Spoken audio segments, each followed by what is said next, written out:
Dagdag ganda din ito sa ating bahay, Mima. Bet na bet ko talaga ito, huhu. O huwag ka na umiyak, Mima, ha? Maganda talaga ito sa ating bahay.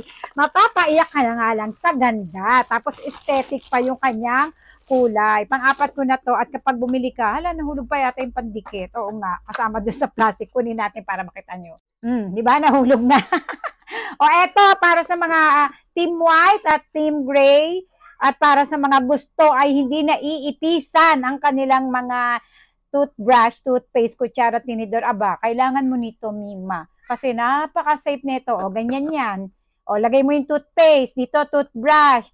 Ewan ko lang, kapag sinarado mo yan, ay kakapitan pa ba ng ipis yan? Hindi na. Pero kung paborito niyo yung ipis, ay, wag kayo bumili nito. Pero kung gusto niyo maingatan niyo yung mga toothbrush, Mima, bumili ka. Kasama ang pandikit, tip lang sa mga pandikit para matibay kagaya nung sa amin. Sa amin sobrang tibay talaga. As in, kahit ganunin mo, hindi siya masisira.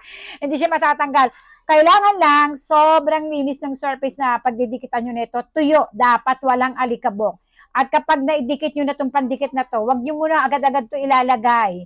Kailangan stable muna siya doon. Ako ginawa ko, buong magdamag muna siya. Kinabukasan ko na to inilagay. At sobrang happy ko kasi nga, ito na yung ginagamit namin ngayon. Pati anak ko, tuwan-tuwa kasi nga, pag kukuha siya ng toothpaste, siya toothbrush, kino-close niya. Hindi pa siya mahirapan kasi nga, di ba? Baliktaran siya. Kahit anong ikot, maaari mong gawain. Kaya sa mga wala pang lagayan ng toothpaste, toothbrush dyan, at gusto ay hindi kapitan ng ipis at kung ano-ano mga insekto, aba, Mima! Kaya na budget natin. 100 plus lang. Bumili ka na.